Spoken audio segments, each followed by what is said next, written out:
Y para entrar de lleno en este tema, tenemos en la línea telefónica a Lorenzo Córdoba, ex consejero del Instituto Nacional Electoral, académico y abogado. Lorenzo, te saludo con muchísimo gusto. ¿Cómo estás? Muy buenos días. Hola Pablo, encantado de estar con ustedes. Gracias por el espacio. ¿Lorenzo? Sí, encantado de estar con ustedes. ¿Me escuchas? Bueno, No te escucho, Lorenzo. yo te escucho bien. ¿Tú no me ¿Tú me escuchas? escuchas a mí? Sí, yo te escucho, te escucho. Bueno, Bueno, Lorenzo, adelante. ¿sí? ¿Me escuchas? Ya te escucho, perdóname. Perfecto. Sí, yo te escuchaba perfecto. Qué gusto estar contigo, te decía, y gracias por el espacio, Pablo. Claro que sí, a platicar de este tema, justamente a entrar de lleno a este tema sobre esta decisión de la Suprema Corte. Sí, bueno, yo creo que es relevante porque creo que más allá del caso concreto, en el que evidentemente yo era el quejoso, creo que es un ejemplo de lo que ya no vamos a tener ahora que la Corte ha sido renovada por completo y ha sido capturada, digámoslo así, colonizada por personajes todos afines al poder, es decir, todos aquellos que aparecieron en esos ilegales instrumentos de inducción de voto que son los acordeones. Yo creo que este es uno de los últimos casos en los que la justicia federal va a amparar frente a los abusos del poder a un ciudadano que se vio afectado con el uso de recursos y de todo el aparato del Estado para tratar de estigmatizarlo y descalificarlo, ¿no? Por el simple hecho de resultarle incómodo al poder y por el hecho de que cuando fui funcionario público, cuando fui servidor público en el INE, pues cometí el gran pecado de no plegarme a las pretensiones del gobierno, ¿no?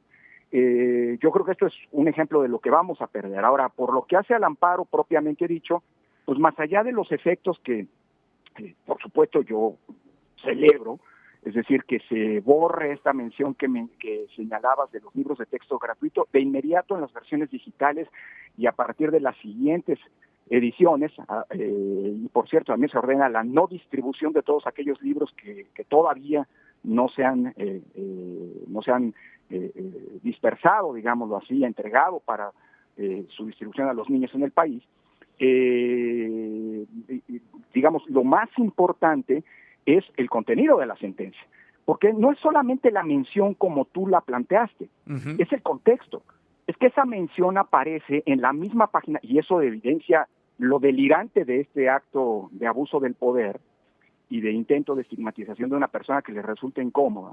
Es que se pone en una secuencia histórica o se equipara a hechos gravísimos de la historia de la humanidad, como por ejemplo el genocidio armenio o el holocausto nazi o el genocidio de Ruanda.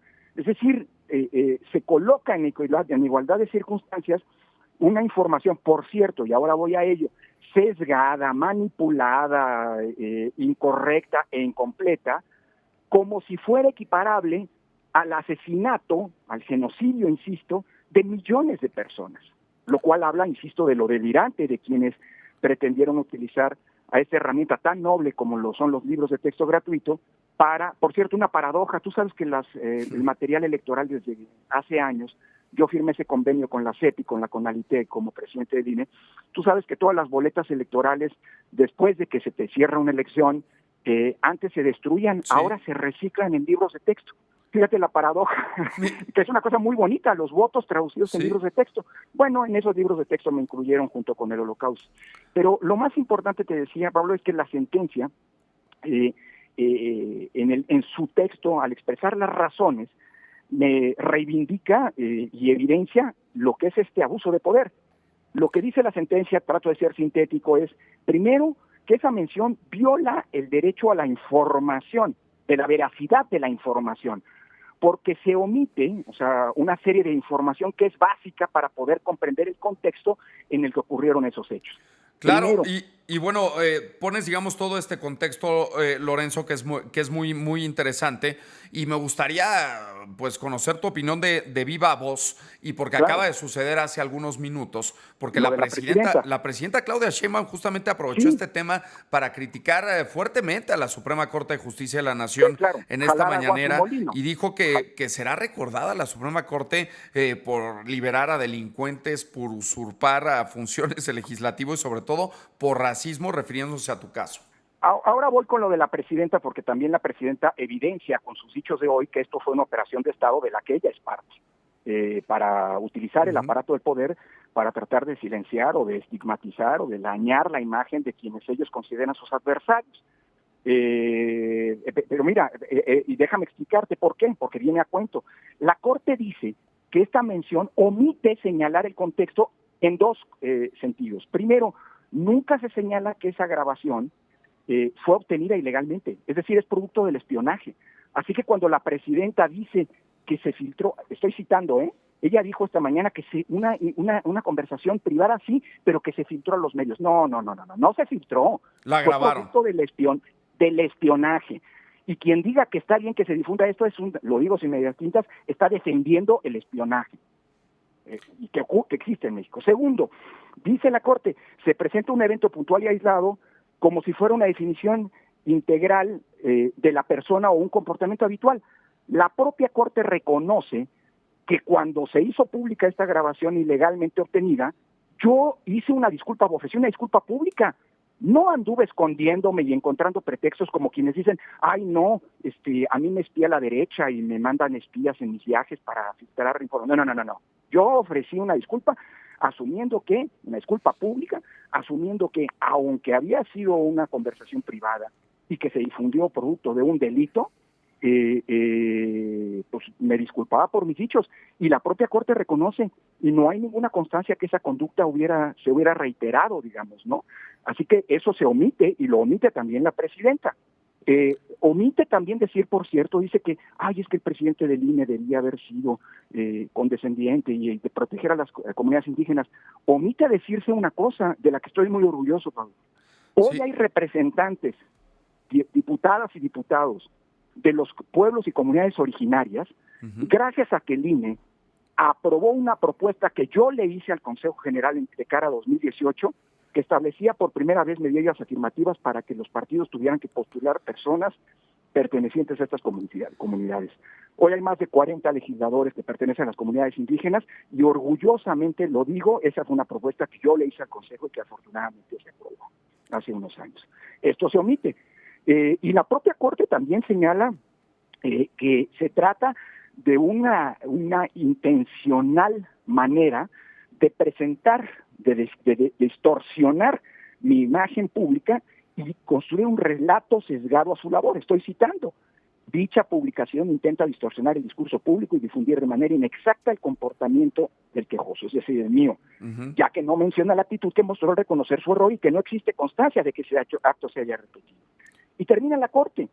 Eso que hoy se tiene que quitar de los libros de texto constituye, estoy citando de nuevo, Pablo, una descalificación personal, pues el incidente no debe demeritar de forma permanente su labor académica y profesional en el ámbito de protección a los derechos humanos, pues demerita las cualidades morales y profesionales que ha demostrado a lo largo de su carrera académica y profesional. Es decir, para mí esto es una reivindicación de mi trayectoria y de lo que he venido haciendo, Pablo. Claro. Vuelvo a lo de la presidenta. Dice la presidenta que me refería a personas que fueron a verlo. Lo que la presidenta no cuenta es que estas personas, falsamente se ostentaron como representantes de todos los pueblos indígenas del país, como si todos los pueblos indígenas en su diversidad y pluralidad pudieran ser representados por una sola persona y no tuvieran distintos intereses. Y además omite decir que esa persona llegó a chantajear a la autoridad electoral, incluso con amenazas, llegó a pedir diputaciones y ante la imposibilidad, porque el INE no reparte diputados, los asigna a partir de los votos, pidieron dinero. Y eso no se menciona. Es decir, lo que está claro es que esto es un acto de abuso de autoridad del que lamentablemente me parece que hoy la presidenta pues es cómplice, para decirlo de alguna manera, porque eso se trató de un acto de Estado, el mismo Estado que hoy, el mismo gobierno que hoy, aunque cambió de administración, nos gobierna. Y pretende la presidenta justificar que por eso se cambió el Poder Judicial. El pueblo quiso que se cambiara el Poder Judicial, dijo esta mañana. Perdón, el pueblo es el 14%, el 13% que votó en la elección. Eso es parte de la demagogia que se ha venido. No, digamos las cosas como son. Modificaron el Poder Judicial para que lo que ocurrió el día de ayer no vuelva a ocurrir nunca. Es decir, que los ciudadanos estemos indefensos frente a los abusos del Poder Judicial. porque hoy lo que vamos a tener es la maximización de la conducta de las dos ministras que votaron en contra de mi asunto. Por cierto, dos ministras que fueron electas, que estuvieron en los acordeones, que son un mecanismo ilegal de inducción del voto, y que pues ahora van a ser, pues no digo la mayoría, van a ser así todos los jueces. Es decir, lo que cambió, y para eso se hizo la reforma al Poder Judicial, hay que insistir en el punto, fue para que el Poder Judicial dejara de ser un mecanismo de protección de las personas frente a los abusos del Estado y una comparsa, un legitimador de lo que ahora va a ser el pan de todos los días. Mira, el poder que impunemente va a actuar y lastimar a voluntad los derechos y garantías de las personas. Lorenzo, hay una realidad. Les guste o no, a algunos les guste o a algunos sí les guste, pero tú eres experto en el tema electoral, fuiste presidente del INE varios años, presidente del Instituto Nacional Electoral. Viene una reforma electoral que va, digamos, a generar opiniones a favor y muchas opiniones en contra también, hay que decirlo claramente. ¿Cuáles son los riesgos de una reforma electoral que esté mal diseñada? Y lo que puede debilitar ya de por sí, digamos, que está entre hilitos la democracia mexicana. Los riesgos son, soy muy sintético, primero que sea una reforma impuesta, es decir, que no sea una reforma consensuada, que se ponga ahí nada más lo que se representa en esa reforma, lo que son los intereses del poder, punto. Segundo, los grandes riesgos son echar por la borda lo que sin duda es mejorable, pero que se ha construido y que nos ha permitido tener tres cosas: representación de la pluralidad política, primero. Segundo, condiciones de equidad de la competencia equilibradas, mínimamente equilibradas. Y tercero, autoridades electorales que sean autónomas. Eso es lo que está en riesgo y eso es lo que se pretende. Van por todo, quieren controlar quién llega y quién no llega al poder público para volver a las peores épocas, digámoslo así, en donde el gobierno era juez y parte de las elecciones. Hay que decirlo, a ver, el sistema electoral mexicano no es 100% perfecto, eso hay que decirlo, y hay que decirlo con todas sus letras. Desde tu punto de vista, ¿qué sí se tiene que reformar del sistema electoral mexicano? O sea, ¿qué sí debería cambiar? Bueno, mira, yo te diría que esos tres ejes habría que potenciarlos, hay mucho por hacer. Hoy tenemos una Cámara de Diputados en donde una fuerza política con el 54% de los votos tiene el 74% de los escaños. Eso está mal.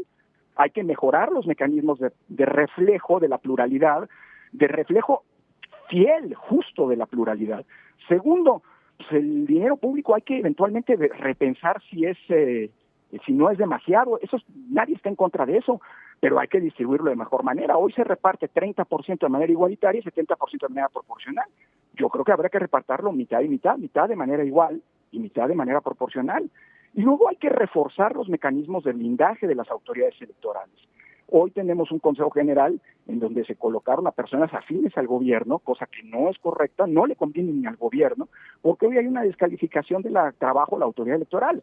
Entonces yo creo que hay que reforzar los mecanismos que garanticen la autonomía de la autoridad electoral. Esos son los grandes ejes que debería tener, creo, una reforma electoral, pero casualmente son los ejes que van exactamente en contrario del propósito de lo que se ha planteado será la iniciativa que presentará la presidenta Sheinbaum, ¿no? Mencionas justamente a los integrantes de este consejo y de esta comisión que se generó para crear esta reforma electoral que se discutirá ya a partir de septiembre del mes que entra, Lorenzo. Y me gustaría preguntarte, desde tu expertise, desde tu experiencia, ¿hay alguno de estos integrantes? Ya dejemos de lado que son, digamos, integrantes afines al oficialismo. Sí. Por otro lado, el expertise. ¿Hay expertos en el tema electoral desde tu punto de vista dentro de esta comisión? Bueno, salvo Pablo Gómez, que no solamente ha sido representante del PRD fue representante del PRD durante muchísimo tiempo ante el INE y conoce muy bien la legislación electoral, entre otras cosas porque pues gracias a él fue uno de los que batallaron en su momento para que hubiera representación proporcional, para que hubiera recursos públicos, para que se distribuyeran equitativamente los tiempos del Estado entre los partidos, en fin. También es alguien que ha contribuido y ha participado en la elaboración de muchas de esas reformas electorales que en el pasado se produjeron por consenso. Yo esperaría que honrara, digámoslo así, su trayectoria y ahora también sea el impulsor de grandes consensos entre el gobierno, su partido y la oposición. Pero salvo Pablo Gómez, pues los demás no tienen ninguna experiencia ni ningún conocimiento en materia electoral, ¿no? Es más, me atrevería a decir que muchos de ellos lo que han hecho ha sido violentar las reglas electorales actuales, ¿no? Porque el modelo de comunicación política fue vulnerado como nunca por la intervención indebida del gobierno en el sexenio pasado, el año pasado, de cara a las elecciones del 2024. Entonces, pues no pinta, salvo Pablo Gómez, que conoce la materia, pues los demás no tienen ningún conocimiento en esto, ¿no? ¿Se escuchará a otras voces que digamos, Ojalá, pero no creo. externas? Ojalá, pero no creo. Creo que la soberbia y la voluntad de imponer y no de construir consensos es lo de hoy, ¿no? Pero esto no solo va a afectar a México, Lorenzo, también va a afectar a nivel internacional. Esa es la realidad. México no lo están viendo con buenos ojos. Pues, pero no les importa, ¿no? Lo que les importa es la concentración y el abuso del poder. Pues bueno, Lorenzo, agradezco muchísimo que nos hayas tomado esta llamada.